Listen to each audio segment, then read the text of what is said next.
Hi, I'm Aidan Fogarty, and I'm getting up close and personal to my former Kilkenny and club teammate, Derek Lyng. How are you doing, Derek? Good, Taggy. Good to see you. Virtually.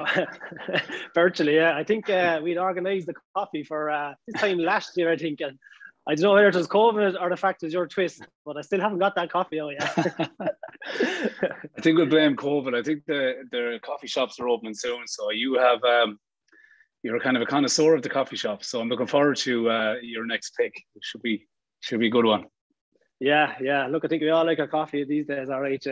Just a bit of memorabilia here, Derek, behind me. What should be my wall? I told you I had you up the wall. Where did you put them out of? I'm impressed. I've one up here with you as well. There's a few other lads in it as well, but yeah, I think it's too high up to bring it down at this stage. But yeah. Come here, Derek. Look, so obviously we're here for an old chat. It's been too long, really. I thought it would have been in the coffee shop, but everyone knows your runners, Derek. 6 All-Irelands and league titles and 9 Leinsters, 2 All-Stars and all that. But the first time, I suppose, I kind of laid eyes on you or kind of was familiar with you was minor. You were playing minor, and it was with the Emeralds, and you were playing Thomastown in an epic trio of matches. You think it was Ryan B. It was, and you drew the first 2 days and you won the second day or the third day, but you were centre back, and I'll actually never forget it that John, your father, was doing commentary, and he was over the dugout, as you do be, over the corrugated stand, and he was commentating, and a bit of an old scuffle turned out in the middle of the field, and you're involved in the middle of it. You're always in the middle of it.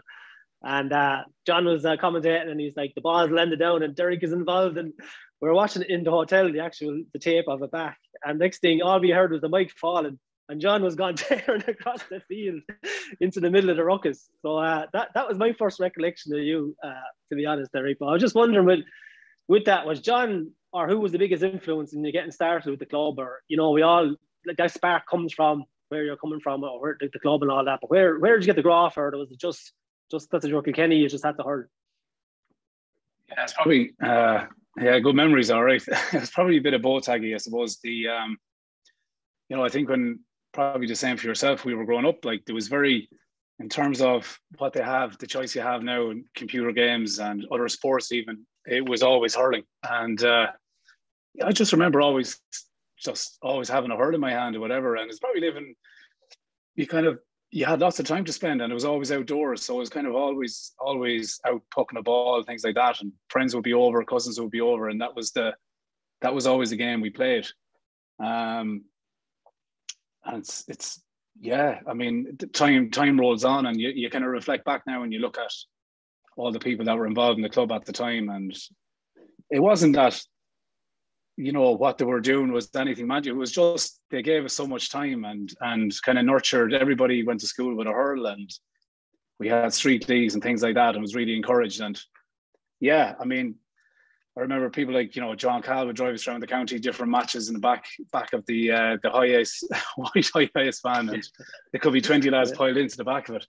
And, right up to minor then, Nicholas Welch would have been, God rest him, would have been over us at that time. And funny enough, Taggy, like, that under 14, 16 team, we were, we never won anything. We actually got a good, we would have took a good few beatings actually, and he was brilliant. He was over us a minor that year. And I remember, your own brother was playing, Philip, and we had a really good crew of lads there, and it was just enjoyable. It was just enjoyable. It was out just playing the game, about training, and we got a little bit of belief, 1 or 2 games that year, and ultimately got to a county final, which was it was a brilliant start, start for us, I suppose, at that age, because we were still a junior club, and it kind of, I think it set off maybe a little bit of success in the following years. You would have had great success with the minor team at A level, maybe a few years later. So yeah, like, there were brilliant memories. Yeah, it was. I think it was kind of not being, I suppose, old-fashioned or maybe being nostalgic about it, but there was the kind of sense of just going into the field. And you mentioned the Saturday leagues. I remember Johnny Moriarty, Mick Rafter, and Paddy Ryan. they were the guys that I trained at under 14 level, you know, and they kind of made it so simple and enjoyable. And you know, there was no kind of you know, there was no pressure on you. You just go up and you kind of hurl. You cycle into training, you cycle home from training. No, there's no collecting. There's no nothing like that. There's no kind of technology. So you go home from training, you nearly meet the lads again, and you go for more pucks, and it was just really enjoyable. But I suppose you kind of said it. You didn't win a whole lot, and myself personally, with the club, probably didn't win a whole lot either. But you were definitely the stepping stone for our minor success, because that B team yourself, look, there was Ken Hughes. There was a lot of you on it, and I suppose the one memory for me was the minor A, but the junior, winning the junior 2001 was a serious accomplishment, and I think we had nearly a Kilkenny player at some stage at every line, and you were the leader of that team. Like, there's no doubt about it. And I suppose you were the first kind of guy in my eyes to go into the Kilkenny setup, and from a junior setup back to all those years ago, back around 99, 2000, Brian and Ferguson was very good at picking everyone, but it's more the senior and intermediate clubs maybe before that. But you were the first guy that I would have noticed going in from a junior club.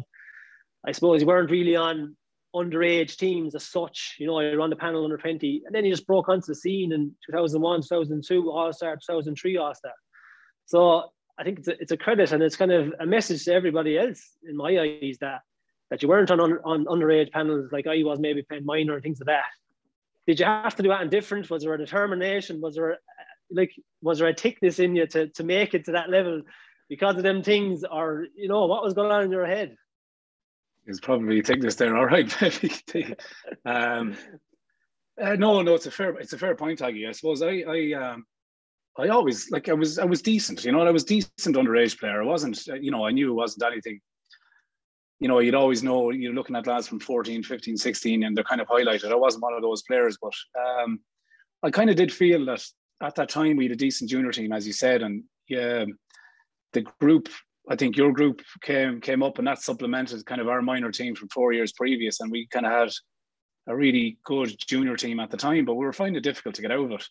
And eventually then when we did get out of it, we had probably, I'm not sure how many years at intermediate level where we were competing, but back to your point, I mean, at that stage, it wasn't probably good enough for minor under 20. That was just the reality of it. And I had the Kilkenny intermediate team at the time, which was a brilliant stepping stone for me. And for a change, you were actually on a team and you were playing in a pivotal position, and that kind of, I was playing centre back or midfield or whatever, and that gave me huge confidence. And you know, like, Brian brought me in once or twice, I think in 2000, for a couple of training sessions, and you know, I remember marking Henry in one of the sessions, and he was flying it at the time, and he, as you know, Henry can drift away. Next thing you look around, and he's over and 20 yards away putting the ball over the bar. So it was a big learning curve.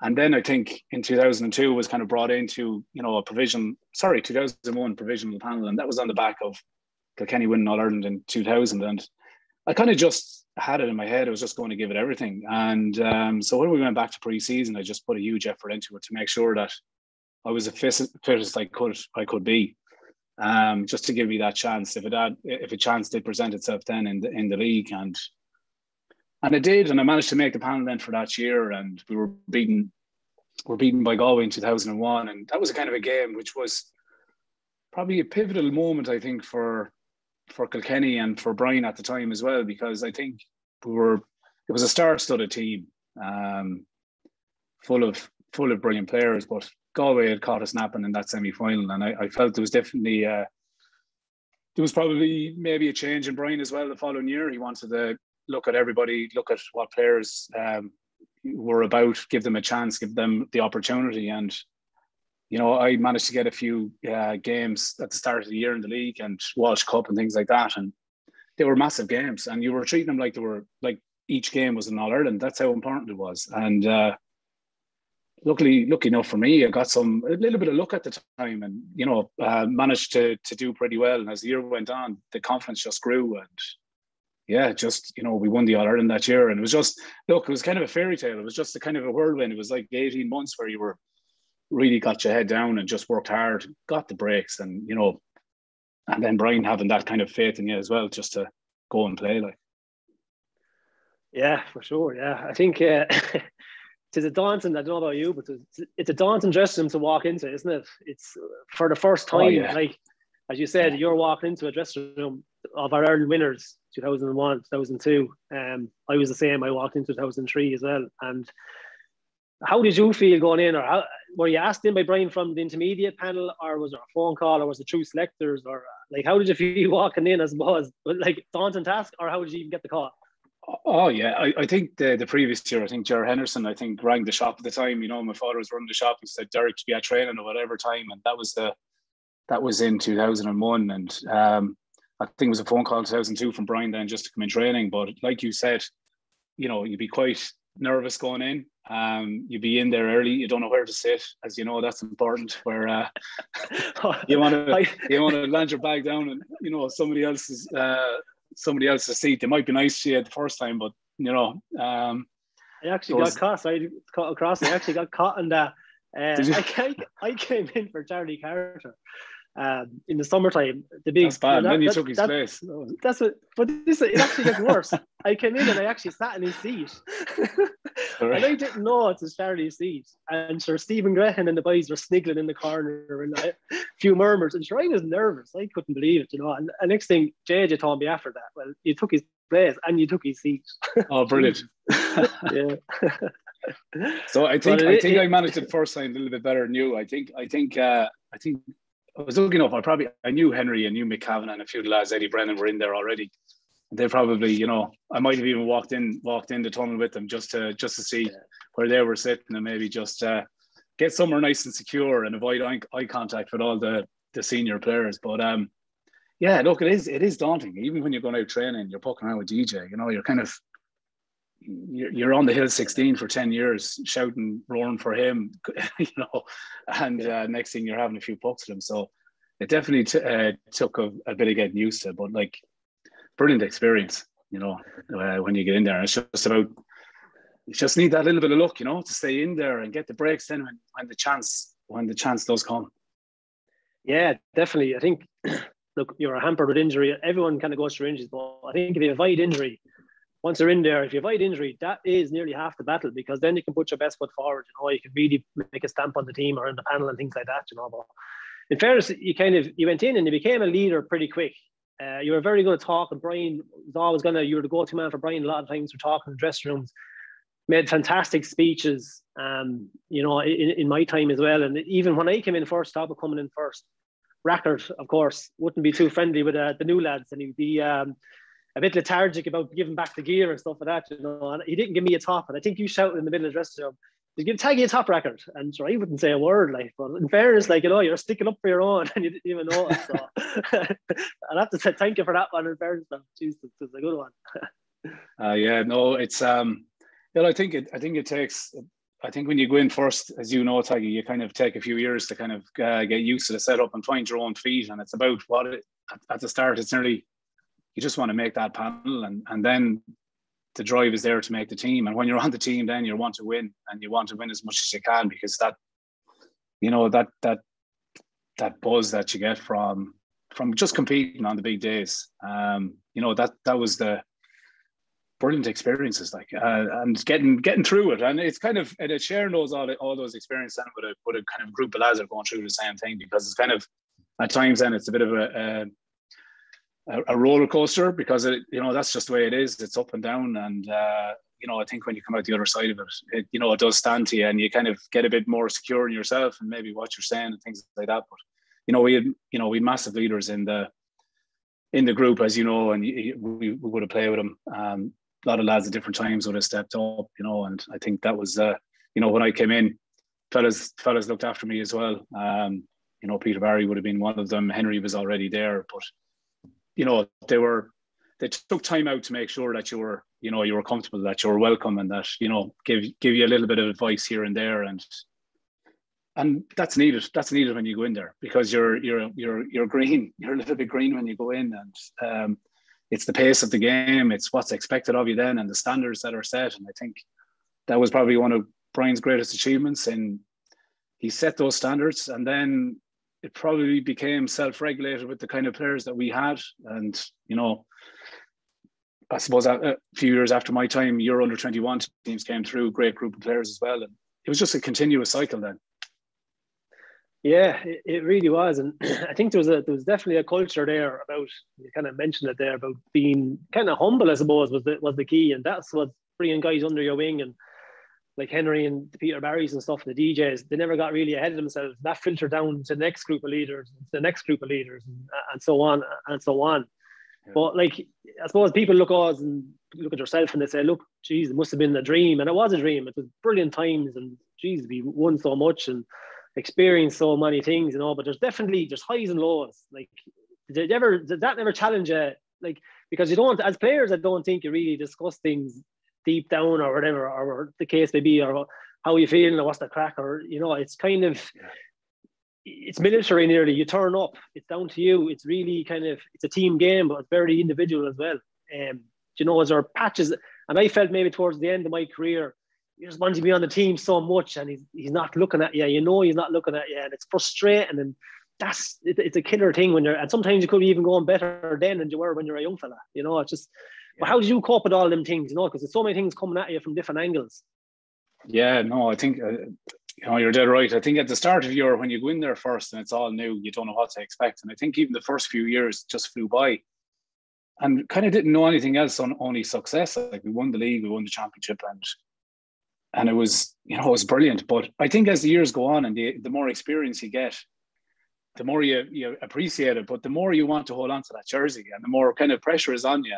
And like, I remember going into training sessions and they felt like All Ireland finals, like they did. And because you were going in to prove yourself again. And, you know, as you said, that culture, and it's kind of thrown out there a lot, but it was there. And because the competition was serious, and like every night you're looking at someone else and you're looking at what team you're going to be picked on, you know, and you're kind of trying to suss out whether that was the team that was likely to be picked or not. And there's definitely moments where you're coming away on Nolan Park and I would have been definitely at times, you know, you would have had self-doubt, and it would have been difficult. And you're kind of looking at, if, you know, particularly if things didn't go well for you, and you're kind of thinking, I'm going to be out here, and it does bother you and it does affect you. No point in saying anything else. And it probably, more than that, it probably affects the people that are around you as well. But I think that's just the nature of it when it's such a competitive environment and everybody's looking for a jersey, but at the same time, everybody's competing for that jersey as well.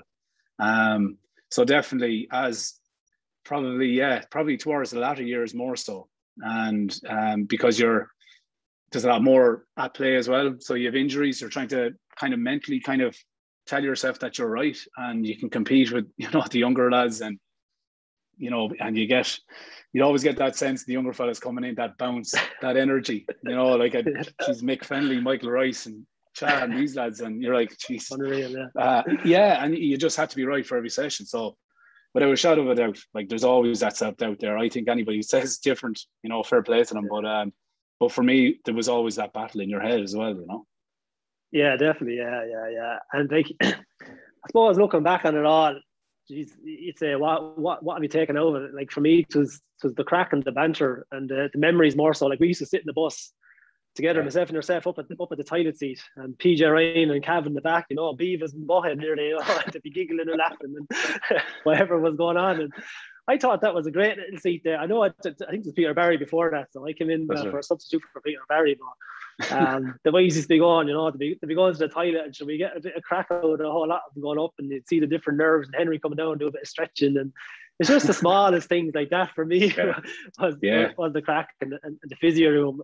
What did you take out of it all? Looking back, I suppose, like, I know you have the medals, but what was like, and I suppose people thought we were a robot team, you know, because we didn't like talking to the media. You know, we thought it was just put to a side to the distraction, which I think is absolutely right. You know, you're playing there to play the game.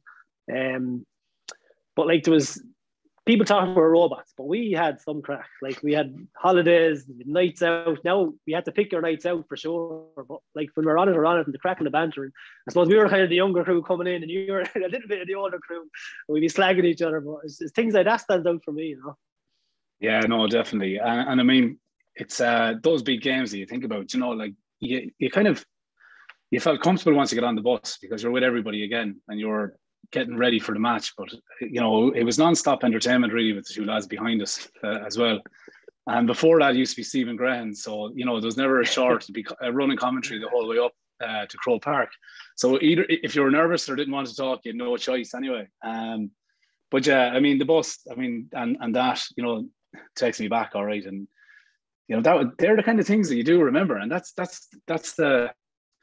It was brilliant. It was brilliant fun. It was actually good choice of seat on the bus as well. I think you're right there, because everybody had to pass by you, so there's always a couple of smart comments passed here and there. But you know, what's funny is it's the next day. It's nearly the All-Ireland semi-finals, I think. You know, and lucky enough we played in a few of them and we got good results. But it was always, I think it was nearly the next day, the Monday, that kind of afterglow, and we had, you know, we were all just that satisfaction of making another final and being amongst each other, having that crack, and you know, the slagging and everything else. But it was in a secure. It was just our own crew, and there wasn't too many people around. You know, often the North lads would start off together, and you know, eventually make our way to Kilkenny, and you meet up with everybody else. I think and it was hugely important actually. I think for the group in terms of our spirit and everything else, because you're on this kind of, I suppose you're on this hamster wheel. You have 3 weeks getting ready, 4 weeks for an All-Ireland semi-final, a huge match and finals. And, you know, I think there's a big build-up, and to get over that and experience it as a group, and then being able to go out and kind of celebrate that and enjoy it was really important. And I really think that stood to us, because we knew come Wednesday we're getting ready for an All-Ireland final, and we're all going to be fighting and battling each other again to make sure we're on the team and make sure we're on the panel. And yeah, that was I think those were the kind of days that you'd miss that kind of camaraderie, that spirit that was within the group. Yeah, that's the thing. And I suppose when they're kind of coming to the end of it, then you nearly don't want it to kind of end, but you kind of have to call it. I suppose it's a very personal decision. How did you come to the decision? Was it just injuries, lack of game time, or was it just, look, you had enough done, other priorities on? Like, how was it? Yourself and Evelyn sat down together. What was the crack? Yeah, it was after 2010. I probably had a fair idea. Taggy, in my gut, kind of a few months before I'd made the call on it. And for me, it wasn't that necessarily not making the team. It wasn't on the team that year. Came on as a sub in the final, but I've been struggling with, you know, as you know, I told you often enough about we would have kind of been talking to each other about the various injuries we would have had and things like that. But I was struggling with my hip, and to be honest, it was taking the good out of it for me that you know, I would be in there. You know, we trained at 7:30, being there at 6 o'clock, just trying to get loosened up to make sure you were right, and constantly onto, you know, physios and that, and that's all fine for a few years. But it was kind of, I just felt, and I knew in my heart of hearts that, and I think you only find out this when you're in Croke Park, that you need to be at the top of your game physically. And I just felt I was kind of losing a bit of that power game that I had, and you know, it was based on being able to get up and down the field and just being able to compete. And I suppose, I think that was really the crux of it. And part of me could have, you know, wanted to maybe perhaps go back and just be a panel member, but it just didn't sit well with me. And I think it was just my gut then at the time. And I would have had a conversation with Brian, and he was open to be coming back for the following year, and was very good, asked me to think about it. But I think that was just it. I just think you know when you know. And that was really it. And just made a call on it. It was a difficult decision, as you know yourself, when you do come to make that call, because it's essentially kind of breaking up a relationship after 10 years or whatever else, because it's just part of your life, that routine, the amount of the time you spend with fellas and that, and it takes a while to adjust, I think, get used to it. Yeah, definitely. Yeah, I think you kind of, for your own sake, I suppose, the type of game you played, you were in the thick of it. You know, I think the heavier the game was, the bigger hits it was, the angrier you got. That's when I saw you at your best. You know, when you got thick, that's when you were at your best. You know, I often see yourself and Colin Lynch going at it there, like, you know, two hardy boys, and I suppose it kind of took your toll then with the hips and the injuries and things like that. And it's not ideal to be going and training an hour and a half before training, trying to get right for train. That's kind of like the motto I have. After you went, was there a void? I know. I think there definitely was, and I knew I had probably a couple of years left with the club that I wanted to kind of, and I had to manage it to make sure that it was ready for those games. And I put my time into that, and I really enjoyed going back to the club for a few years, I have to say. And unfortunately, we got to the intermediate final and didn't work out for us. But at the same time, we were competing all the time, and we're trying to get up to that senior level. And please God, at some stage we will get up there. But yeah, look, it's even just it's going to the games, Taggy. It's kind of that year in the championship and all that. Like, it is a bit bittersweet, like, because you kind of, and I kind of felt still part of it in lots of ways, because I would have been in contact with yourself and a lot of the lads, and to see the team winning was brilliant, and getting back to win against Tipperary that year. But it would have, it would have been kind of hard. It would have been hard to kind of not be part of it, but at the same time you're happy. It's hard. It's kind of hard to explain. I think. Yeah. I think we all kind of go through it in different. You have different emotions. You'd like to be down there, but at the same time, I wouldn't regret anything. And I still had. You kind of look. We were blessed. We have a good few medals. You have a lot yourself, and I think you just appreciate what you have at the end of it. Yeah, definitely. Yeah, to be fair, like it's kind of what's next. And I suppose we would have chatted over the years and stuff, and I'd be talking about lads and two lads and different things, and he'd be saying who's going to go into management, who will go into the media, because none of us really talked anyway. So we were wondering who was going to go into the media side of things, and it turns out nearly half the bloody panel went into RTE and different things. So it was amazing for lads that didn't like to talk. But you were always a man for management. We always felt you were always a man. You were very good. Just you had a great way about you. And I suppose what I'm trying to get at is you left in 2010 and you came back into the Kilkenny setup in 2013, where a lot of the current players that you would have just finished up with, literally heard with, myself included, Henry, Tommy, JJ, a few of the lads, it would have been an awkward environment to come back into, I felt. But you did it so brilliantly and so well that, like, were you conscious of coming back in as a manager role, selector role, back into the squad of players that you had so many great times out with, pints here and there, the crack, knew the lads inside out, but you still had to be kind of a selector manager role? And I suppose the transition from being a player into that role, and was Brian any different? Was he more open to you? And what I'm trying to get at, how did them team selection meetings go? But how did I always try to pick you, Taggy, anyway. Yeah, so look, thanks. No, it was a brown envelope later on. It was strange, and I suppose it was probably 3 or 4 years out at that stage, and then you kind of. And it wasn't something I'd planned or expected to kind of go back into, and it was brilliant. It was it was an honor to go back in. But you're right, it was it was difficult in one sense, because obviously very close with a lot of lads involved in it, and you have a fair understanding of what they're going through as well. Like what we're just talking about, like you're not making the team, getting on the team, and as well as that, for me, you're trying to become.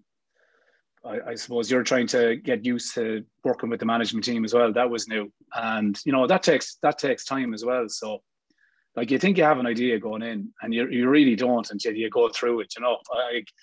Of what it takes and what's required. And I suppose from that, it was a big learning experience for me. Like, and I think for working with Brian, obviously Mick Dempsey, huge experience, James McGarry, they were all very experienced. But and I think, yeah, like when you're looking back, you're always kind of looking back, could you have, maybe be yourself a bit more? But because it takes a little while to find your own feet there. And I think that was the case for me. And it was just a case of trying to be yourself as much as possible, but at the same time, you couldn't be having conversations on Monday or Tuesday talking about the team and that.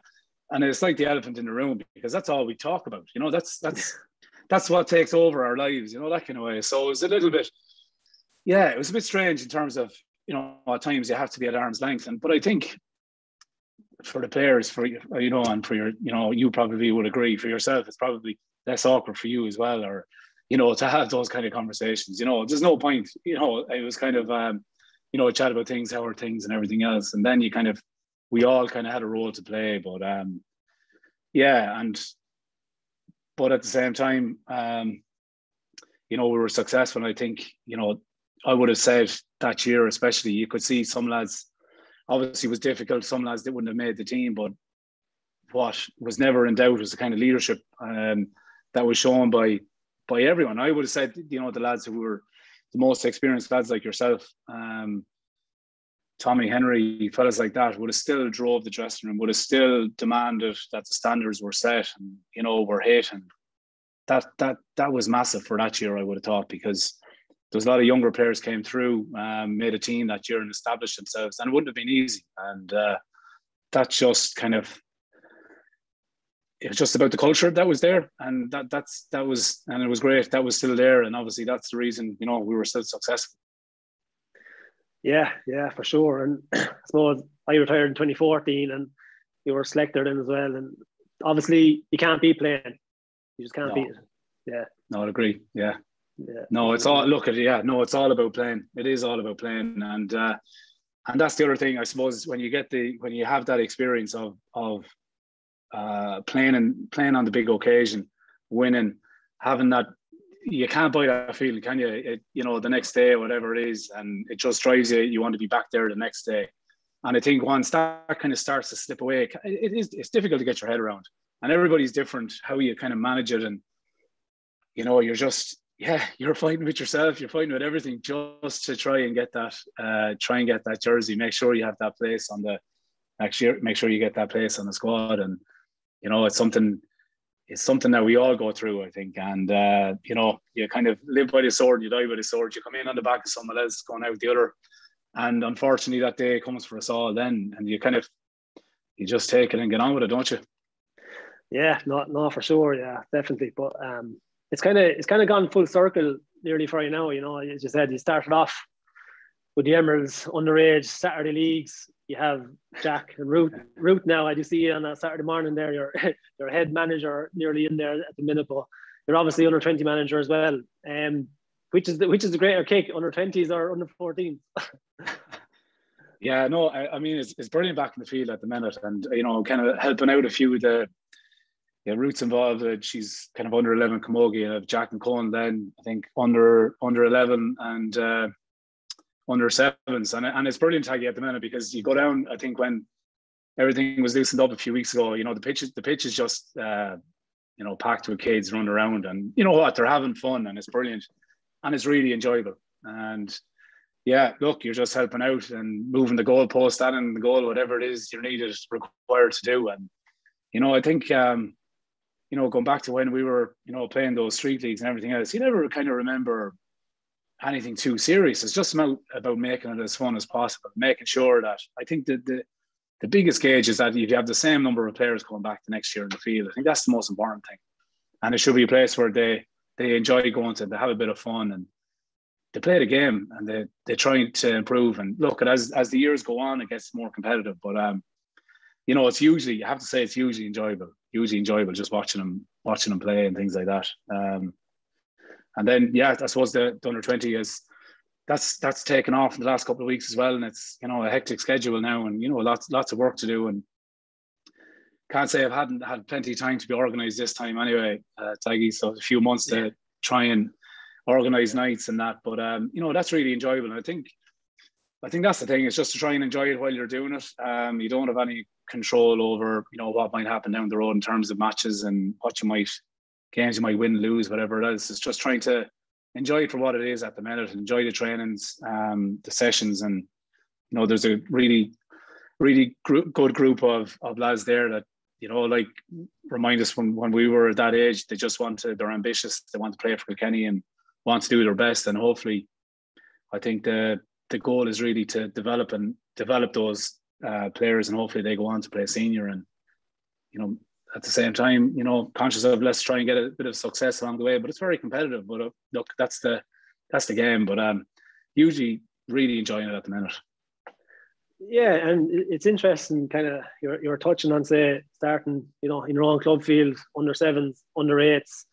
up to you're training the under 20s now. I suppose back in our day, well, as far as I was concerned, it was just hurling. That was it.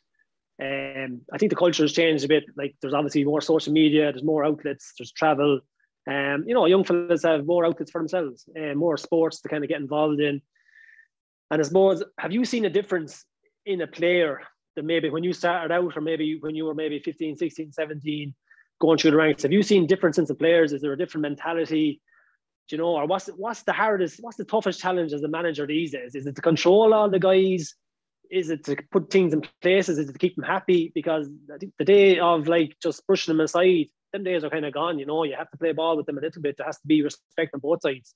You know, what do you think as a manager is the biggest challenge going forward, or even you've seen in the last couple of years? Yeah, no, I think you're dead right. And I think you can underestimate a lot of the younger players as well these days. And I think they're a lot more tuned in than you think. And I think there's probably a lot more choice in terms of what's happening maybe to when we have a lot more going on. Definitely social media. I'm happy enough that we didn't have to really contend with that when we were playing. Maybe you. What you mean, Derek, is you're lucky enough. You weren't happy enough. You were lucky enough to walk around. Exactly. Some of them nights in Miami and Fort Lauderdale on the dance floor. Honestly.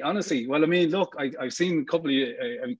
I'm glad. I think you've taken some of those moves. You've used them the last couple of years, so they didn't totally go to waste or anything. No, I put them to good use. Yeah, I think you borrowed one or two, mind you, but I don't think I don't think you ever had the shirt off, but you worked on that. I didn't put out the chest. I think I stole your tractor move. I think you had a tractor move at one stage. I think I robbed that for one of the Sunday night. Where were we? Young lads these days, where they're going. Yeah, sorry. And I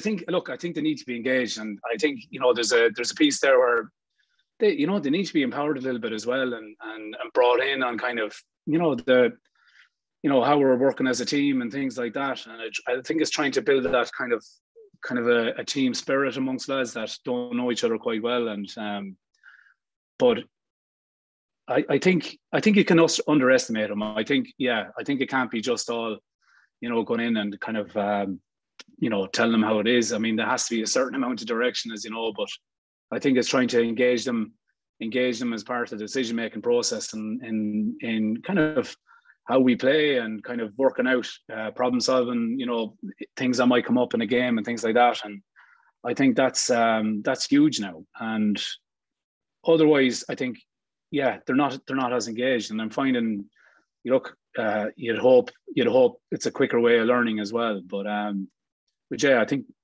going back to it, I think they need to be engaged more. That's the thing. Yeah, I think keep them engaged and keep them happy. That's and keep the fun element in it. I think we always kind of had a fun element with Kilkenny. Yes, it was serious, and you don't think so serious, but there was always a fun side. And you touched on it earlier on about spirit and nights out and the crack. Brian loved us doing that. Like I remember there was nights there when we went through back doors and he said, go out and have a few pints, and we had no clothes in the bag, next we're like, he's left us out. So off we went, got an out shirt and went off. Like, so it is important for guys, especially young guys, to be enjoying it and things. Looking back, Derek, would you change that? No, not a thing. I mean, there's always, would you have, you'd always have regrets. And I think you'd always remember days when you were beaten, but they were all part of the story as well. And maybe some of our success was built on those bad days and what we learned from it. And so no, I wouldn't change anything. It was brilliant time. And hopefully, I suppose we're at the stage now we're reminiscing, but hopefully there's a few more to come, in the next couple of years that, we see Kilkenny, hopefully this year again. And, it's been great. Yeah, well, it's your job now to bring him through, Derek. I'm afraid under 20, so it all lies on your shoulders. bring a few through. No, that's it. So hopefully some of them come through, and no doubt they will. There's plenty of hurdles there. So no, I think that always the future is bright there. Yeah, I'm going to fire one back at Taggy. So just in terms of some of the lessons, what were you able to take from I suppose your experience being involved with Kilkenny for over 10 years and the success you've had, and bring it into, your new life as Dancing with the Stars contestant. It must have been a big change and a nerve-wracking one, I would imagine. Yeah, it was a strange experience. Totally different to kind of hurling and that kind of environment. The same kind of effort and the same determination. And I suppose I'm a sports person, you're a sports person. We're all that kind of, driven to do our best. And that's what I kind of said going into it. I said, look, I'm going to give this the best shot I can, because to kill me if I felt I didn't put in enough effort, or, if it was missing training sessions or whatever. So I said to my partner, I said, look, whatever needs to be done, I'll do it. And I think that was seen. I wore crazy sparkly pants and different things like that. But it did stand to me, the hurling side of it, as in for nerves. But what I found the big difference was the individuality of it all. So with Kilkenny, it's about the team. The team has been scrutinised. When you win as a team. When you lose as a team. No one's really coming at you individually. But Dance with the Stars, it was totally about you and you alone. Like, you were on that dance floor on a Sunday night doing your thing, all on your own. Yes, with your partner, but she's a professional. She knows what she's kind of doing. The media side of things, they don't just kind of ask you the run-of-the-mill question. They want to dig deep. They want to kind of get your story out there. And just everyone kind of pulling at you. I was down doing a few schools at one stage, and people just thought I had this time. I had no time. I was up at 8 and in bed at 10 o'clock that night. I had no time whatsoever. All my calls were scheduled. All my meetings were scheduled. It was crazy. I didn't expect that amount of kind of intensity. And then you talk about nerves, and you talk about nerves on our Ireland final day. You talk about nerves in big matches, semi-finals. You know yourself. You've been there. Like, your stomach can be in bits. You're on the toilet for half the morning. But this type of nerves is just totally different. And the only thing I can put it down to is we were playing hurling since 4 or 5 years of age. We're in that environment. We're growing up along. We played big matches with the club, county finals. Minor, under 16 even. We played matches then with Kilkenny. We're used to that environment. We're used to that routine. We're at a level of hurling that, look, we're pretty competent about able to hurl. We're pretty good.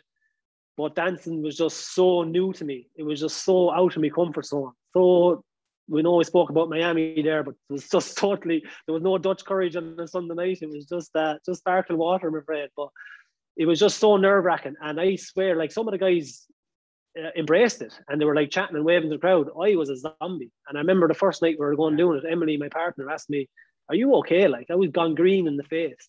But I knew I would be okay because I was able to overcome nerves. I have done it with Kilkenny. But there was elements of Kilkenny and that environment I brought to it that helped. And then there was other things that it didn't even relate to whatsoever. But the nerves was just crazy, way 100% more than on a match day. But the buzz was nearly the same feeling. I tell you, I didn't think I'd get that kind of a buzz coming off a dance floor, because the crowd would be up on their feet and they'd be cheering you on. And as I said, it's all about you. You're that individual. Yeah. So there was a serious buzz coming up. When you do well, of course, there's a cha-cha there now. And I tell you, it wasn't up to a whole lot. But there was dances. I don't think you did too bad. Yeah. There was dances that was bad, but there was a serious buzz. It was near, like, you talk about trying to get back that 15 seconds after Ireland. It wasn't that, but it was close to it, Yeah, I'd imagine it's close enough, because I mean you still have to perform in front of people, and just kind of trying to work out in your head all the people that are looking on television, and getting a step or two wrong, whatever, about missing a ball, another one's going to come in or whatever, and you have 14 other lads that are the wrong ball was hit into you or something, but you kind of really are on your own. But you hit the nail on the head. Like, if you miss a ball, that's part of the game. If you miss a step, your whole routine can be done, and it's only 1.5 minutes to 2 minutes. So if you go left instead of right with the cameras, well, your goose is cooked. And so it's actually, the cameras is what show you. I didn't really think about who was watching at home or who wasn't, or the crowd. It was actually, there could be 8 cameras in front of you, and at times you're supposed to look into certain cameras. So I could be training all week long. I'd be shouting out the words 1, 2, 3 real loud for the whole week. And then come Friday, I'm supposed to smile. I'm supposed to act it in my face. I'm supposed to be counting in my head and looking at cameras. And this is just thrown at me on a Friday. So it was crazy, crazy hard, but an unbelievable experience. And that's the only way I can say it, is an experience, because of all the aspects to it. Television, media, even being out and about and people kind of knowing you and saying well to you. And because people think they know you, you know, because you're on television, they just think they know you, and you're kind of going, who the hell was that? What's the, you know? And they nearly tell you their life story and how they danced and how they're doing things. Could be just a total randomer, but I can totally understand where they're coming from.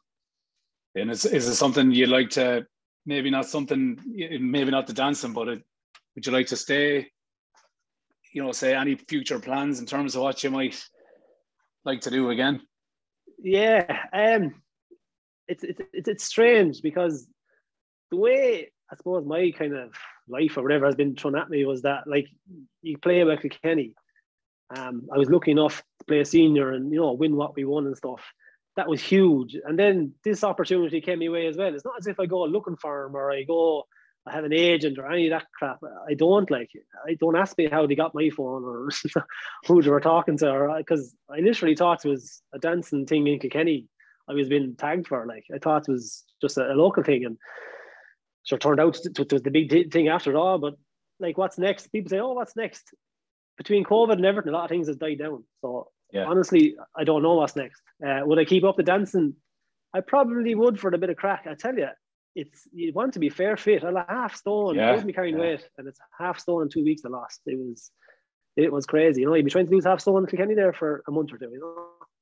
Yeah, no, I mean, you could see it in you. I remember talking to you at the time. You said, like, the training, what was involved was incredibly hard, and you'd lost. You know, I mean, you're in great shape. There was a few. You know, like, makeup could do a great thing as well. So I guess, you know, trying to manage that then, and you're back, obviously back hurling as well. Like, it's different, you know, different fitness, if you like. But have you taken any kind of learnings from that? Or you kind of, has your lifestyle changed a little bit? It has to, really. As I said, everything kind of came quiet, and being honest, I actually struggled with the whole thing for a couple of weeks. Now, I knew I would, because you're coming down from such a high platform and a high kind of full of emotion and everything. And I came back down, and I came back into COVID, and there was nothing going on, literally. Like, you know, because you'd be going to a few functions here and there, and you kind of come down into kind of I hate the word stardom or whatever, but that's what the people, you're on television on a Sunday night, you know, prime time, down into kind of nothing. So I kind of struggled there for a while, and going back to the club, that was actually brilliant. Just so enjoyed it last year. And so it was just a short season, and, you know, I got a few slaggings, all right. They were saying a fleet-footed guy coming back onto this. They're trying to give me a few digs, you know, to bring me back down to earth. Like, so it was interesting that, like, it was great to be able to come back to the club, and even from Kilkenny point of view, you know, the club is where you start out, the club is where you finish. I came back to the club after Kenny. I came back to the club after, you know, Dancing Stars, and they're just a great support there as well, you know. And even her own sister, you know, Kay, helped out Angela with the media side of things.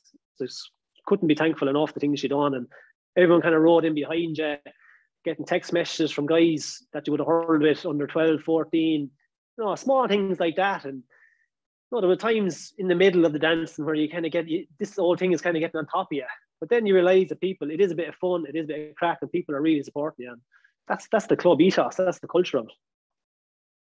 Yeah, no, I remember. I mean, there was a huge, there was great excitement around, you know, and obviously my kids are in primary school learning for, and I think they've been the first to tell me, you know, and but it was brilliant for those months, because it was, the amount of excitement it brought around the place. And I think that's the thing, was just a kind of a community, the whole community were behind you. And, you know, obviously the county as well, and it just grew and grew. You could see it growing every week and that. But you know, as you said, I can imagine it's just a brilliant experience.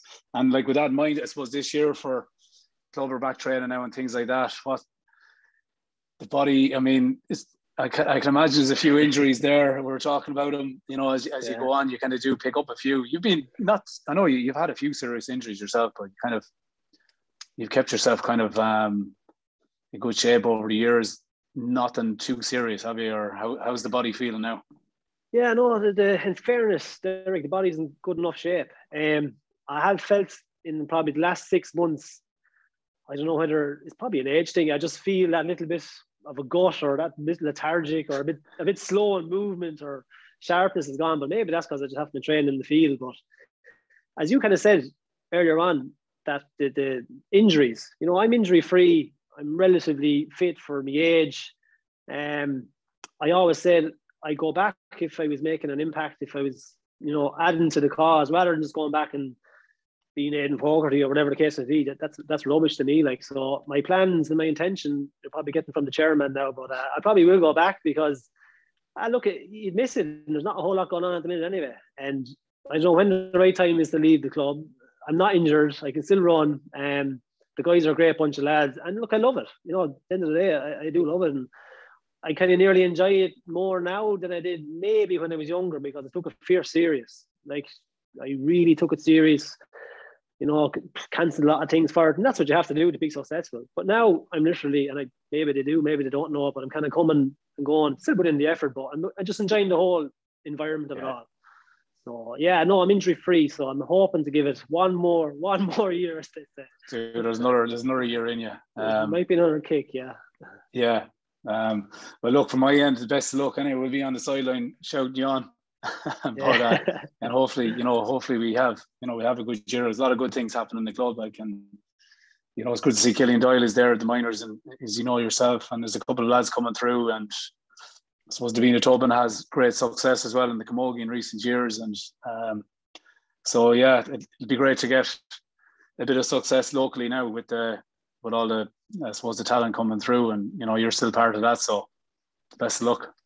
Yeah, it's thanks a million, but it's strange. They say, I was reading a thing the other day when you should retire, and one of them was when you don't know what the young lads are talking in the dressing room, then you should retire. So maybe my time is up. But as you said, we have great talent in the club. We do have fantastic people involved, yourself included. It's amazing, say, the friends that you would have made growing up hurling yourself that are now involved again with their own kids. And it's kind of it kind of comes around in circles, and we have a good junior team there. Only a small bit off the mark last year, I think. The guys that beat us, you know, Connie went on to win the county final and subsequently the All-Ireland.